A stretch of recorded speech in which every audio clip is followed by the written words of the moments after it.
Hi everyone, today I want to talk about recruiting, or talent acquisition as it's called, which is one of the most important things you do in a company. And one of the reasons I'm going through this is we're introducing a large body of research this week called the Definitive Guide to Talent Acquisition, which is based on more than a year of study by Janet Mertens, our director of research in that area. And you'll see some very, very interesting findings there. The big finding is that this is much harder than it looks. And when we went through and analyzed maturity models of various practices of talent acquisition, only about 1 in 4 companies really have a handle on this in a very strategic way. So it remains complex, convoluted, difficult, and in many cases a work in process. And I think when you read through our research, those of you that are members, this is an opportunity for transformation.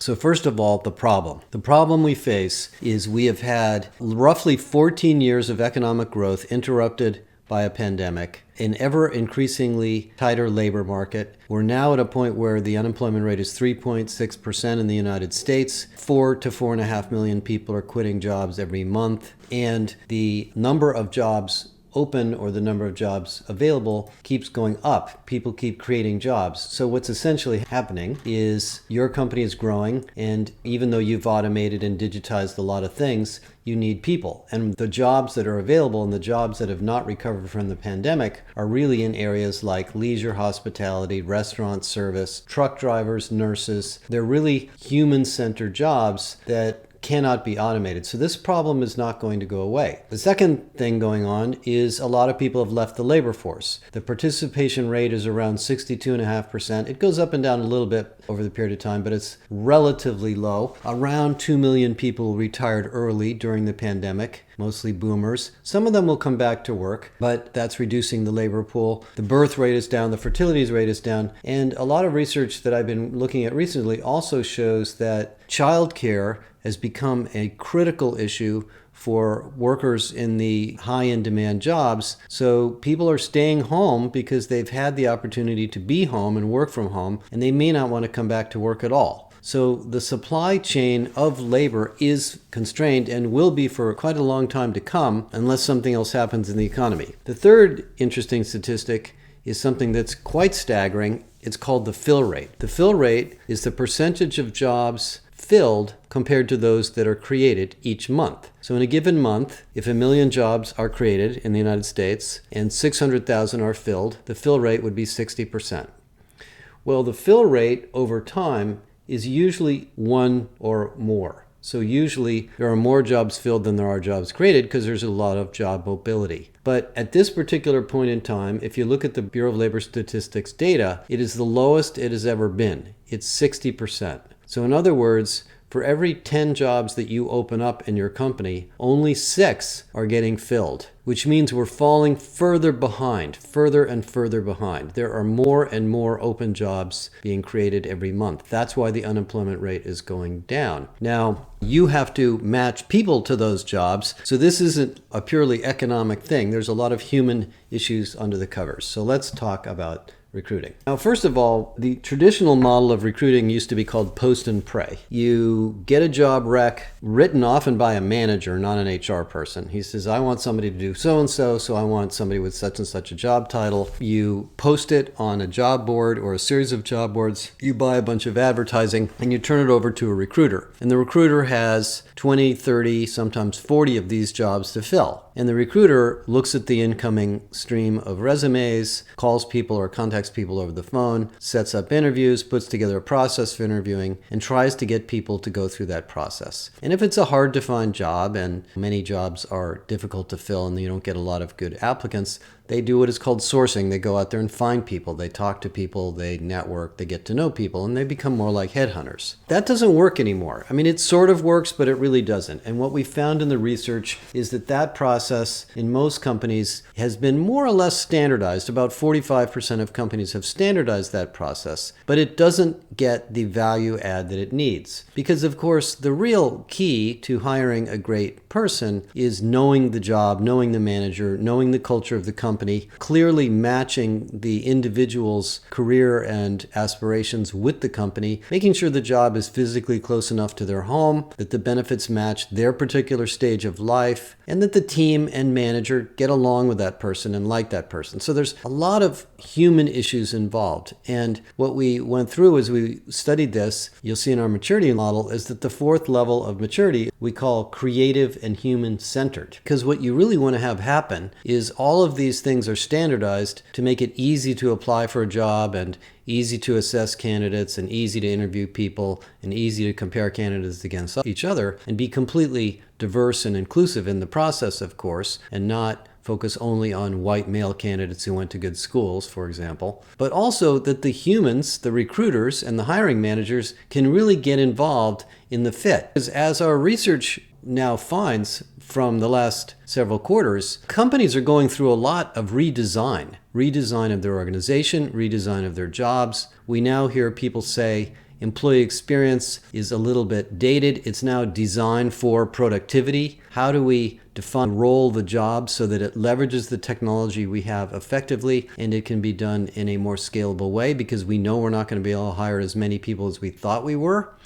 And that has to be done by the hiring manager in partnership with HR and oftentimes facilitated by the recruiter. You know, a good recruiter will go to a hiring manager and interview him or her and ask them a lot of questions about the role to not only understand it, but to possibly encourage the hiring manager to think through the actual role they're looking for. And what we hear all sorts of stories on this is that hiring managers often have a tendency to overhire. Well, let's find somebody who's done this for 10 years because I know then they'll come over here and do it well at our company. Well, there's a couple problems with that. First of all, that person with 10 years of experience in that job might be very expensive and hard to get. Second, if the job isn't that expansive, they're not going to like it, and they're going to come in and leave after they've been there for a little while. And third, somebody who you overhire is also making more money, and they're going to upset the pay equity in the team because all of a sudden you hired somebody who makes 30 or 40% more than the rest of the team, and everybody else gets upset because people do find out how much other people are making. So this problem of fitting the job to the person and the person to the job is a very, very significant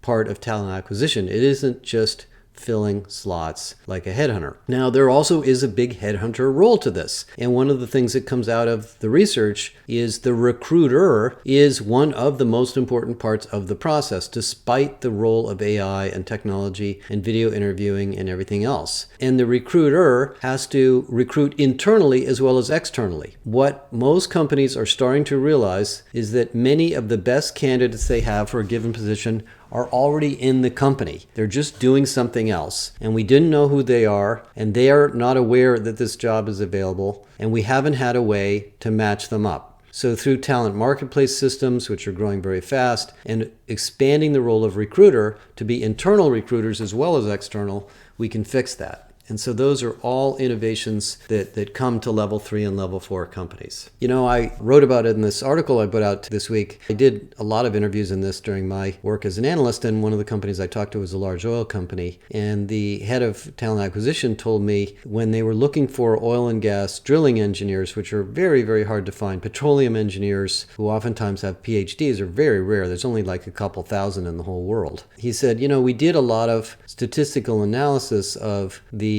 engineers that turned out to be the most successful, that had the longest careers with us, that had the greatest performance ratings and so forth. And we looked at their grade point average, we looked at what colleges they went to, we looked at what other jobs they had had before this, we looked at the cities they were born in and all sorts of strange things. And he said none of them really statistically correlated to the best engineers, but one thing did. It was the recruiter. The great recruiters found us great people because those recruiters really know the job, really know the company, really know the culture of what we do here, and can very well fit a job with a great person who is a good fit for us. And so in the middle of all of the technology and process work and automation and design and brand, really hiring great recruiters, training the recruiters, and connecting the recruiters to the rest of HR, because recruiters are an integral part of the HR function. They don't stand alone in sort of a COE only for recruiting. Now, a lot of other things come out of this research, so let me mention a couple of other things as well. The two other things that come out that are very, very significant in this research is what we call the total employment brand and the candidate experience. The total employment brand doesn't mean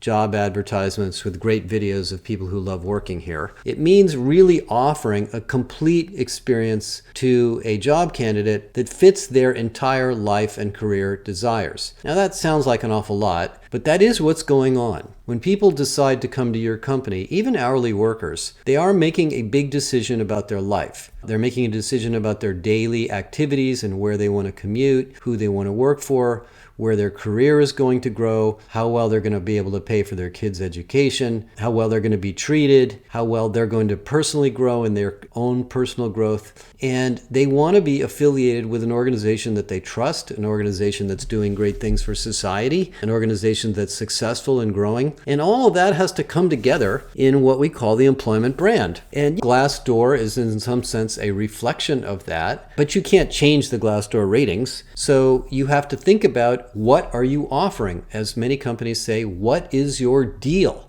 What is the ultimate thing you offer a worker that will attract them to your company? And that's not a simple question. You need to really think about it and work on it. The fact that we have labor unions starting to proliferate at Amazon and at Starbucks is an indication that employment brand is not simple. Amazon is clearly a very successful, well-run company, and they have a lot of benefits and all sorts of interesting career programs and so forth for employees. But there's a lot of people at Amazon that have not been happy working in the distribution centers for a whole variety of reasons. We have a lot of information on that. And they have decided they've fed up. So their employment brand has to be adapted. They're going to have to think about it. Andy Jassy and the head of HR there has to really do some serious soul searching about what are we offering to these people, and is the constellation of benefits correct and the work experience itself. By the way, some research that just came out from Harvard that I read over the weekend was really kind of interesting. What it said was that the senior executives in the companies that were surveyed have a completely different perspective on what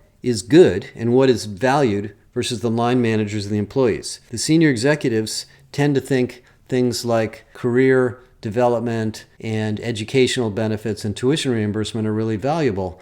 But when you go and you talk to line employees, particularly frontline workers, they're interested in the commute, they're interested in the pay, they're interested in the supervision, they're interested in an opportunity to get promoted, they're interested in safety, they're interested in different things. So it's always good to look at your holistic employment brand and talk about with your senior leadership team, because there are unlimited ways for you to spend your salary and compensation money. And remember, in the United States at least, 32% of all payroll is spent on non-cash benefits. That's trillions of dollars. So everything from vacation policy to career to the workplace to health and wellness, you get to decide which of these matter and do it along the lines of what will attract the people that you believe are the right people for your company. And let me reinforce one more thing on the point of brand. There's no question that our research points out that having a mission-driven, purposeful company that really takes care of customers and people is a big part of attracting great people. The second thing I want to talk a little bit about is candidate experience. Now, there's been a lot of discussion about this, and there's awards and things. The real issue with candidate experience is that if it takes a long time or it's difficult for somebody to apply for a job, you're not going to get great people, because job seekers are busy. They have lots of things to do, and the more successful they are, the less time they have looking for a job. In fact, they may not be looking at all. So if they can't find what you're trying to hire in a couple of clicks in a couple of minutes, and if they do apply for a job, if you don't respond to them fairly quickly, poof, they're gone. And one of the largest, most successful companies in the world that does about 200,000 or more recruits per year but gets 4 or 5 million job applicants told me that their recruiting process is so rigorous it is virtually impossible to get hired in less than 8 to 10 weeks. And they said that's been a big problem because a lot of people will not wait that long, particularly highly technical people, and they just disappear in the process. So one of the things that is very difficult but important is to think about the whole design thinking process of what is it going to be like to apply for a job here. And there's lots of great vendors to help you with this. And that includes applying, locating the right job, maybe not applying for a given role, but actually letting the system tell you what role it thinks you apply for. And then how are you going to be assessed? And the area of candidate assessment is fascinating and very, very complex. There's essentially an industry of industrial and organizational psychology-based assessments that's been around for a long, long time. And they're based on job analysis and then consultants that have gone into different jobs and looked at the characteristics and skills these jobs need and then come up with various simulations and tests to try to determine if this candidate is a good fit for this job. We were just on the phone yesterday with a company that does this, and those tests are now being integrated into AI platforms so that the job candidate can relatively quickly go through one of these assessments and get a good sense for themselves as well as for you whether they're a good fit for the job. Most of you know that it's very common to use what's called a video interview, where somebody does a video interview answering some questions and you get a chance to look at those and assess them as a team. There's now systems called interview intelligence systems that actually step interviewers through the interview process and allow you to compare interview responses from various candidates as with various interviewers to try to see which questions are best differentiating people. There's just an amazing amount of technology, but my message is, amongst all of that, make sure you're focused on simplicity, because this is to some degree a scale problem. You can't, unless you're a small company, you can't hire every employee as if they're the most important person in the world without some good automation. And you will lose people, a lot of them, if it's too hard to apply. Plus, if they have a miserable experience, they're going to remember that. They may not apply again. And you want to keep track of the people that applied and didn't get the job. They're called silver medal candidates because you're going to go back to them later and you're going to want to hire them for something else. Let me just conclude with one more thought. There's all sorts of very interesting, fascinating AI now part of recruiting. And this really works. In the early days of AI, we weren't really sure how it was going to apply to HR, but it is really, really driving a lot of value. Not only do you have chatbots and instant recruit and matching of candidates to the right job by location, all done by AI, but there's AI that can look at a candidate's background and give you second order recommendations about whether they'll be a good fit. You have AI that can take silver medal candidates, people that didn't make a job cut, and send them to a new role in the company that they would be a better fit for, or revisit them later. There's AI in the CRM systems that can communicate with candidates to keep them warm so that they don't go away. And if you're interested in them, they can come back and you can hire them later. And all of those are things that have to be stitched together into this candidate experience. You know, it's been a little bit of a long podcast, but let me finish with one more point. We have done a lot of studies in the last 2 years on a lot of topics. We've looked at learning, we've looked at recruiting, we've looked at employee experience, we've looked at well-being, we've looked at org design. Interestingly enough, the impact of a great recruiting function is higher than all of the other things we do in HR. And the message there is that recruiting is the most important thing you do. If you get the right people into the company, obviously the word right is not a simple answer, you are going to make the rest of your life a lot easier. And if you're making mistakes, they compound, they get worse. Because if you hire a manager who's not quite a good fit, he or she will hire more people who are not a good fit. So there's essentially a cascading effect of not doing a talent acquisition well. And the strictness or the nature of your hiring will change over time. As you grow, you'll have less control over it, and you may not have the founder-led or early day mission embedded into the process. It is your job to make sure that doesn't happen. I do believe that when I see companies going through labor union issues or harassment or other problems, those are great companies with great founders and great management teams, but they have let the talent acquisition process slip. They have perhaps not taken care of their recruiters or not taken care of their hiring manager process. And they haven't spent a lot of time or enough time talking about the deal, talking about the EVP, talking about the mixture and range of benefits they're going to offer for different roles so that they really are relevant. And who is the perfect candidate? I remember talking specifically back in the oil company interviews. I interviewed, half a dozen oil companies, and they told me we don't all want the same person. One of them is a really hard-charging, high-paid, very competitive, very demanding company, and they only want the very, very most aggressive people. Another one, I won't mention their name, is a company that hires people for life. Their retention rate is like 98%. They never lose anybody. Even if you're a petroleum engineer or mechanical engineer, one person's going to be more suited for one of those companies, another one's going to be more suited for the other. So lots and lots of things to do. So it's a fascinating topic. We are introducing the research this week. We have a course in the JBA called Talent Acquisition at a Crossroads, which is a really excellent course. It's kind of an overview of all of these topics with lots and lots of resources in there. Janet Mertens will be doing a webinar or a series of webinars on this, and we will definitely be discussing it irresistible. And let me remind you, please come to our conference. It's the week of May 21st, 22nd, 23rd, 24th, 25th, that week. That's actually the week of my birthday, by the way. There's going to be some very special surprises there. We can only support 400 people, so it will be full, and we really would love to have you join us. It's going to be really fun to get everybody back together again. Thank you very much, and have a great spring.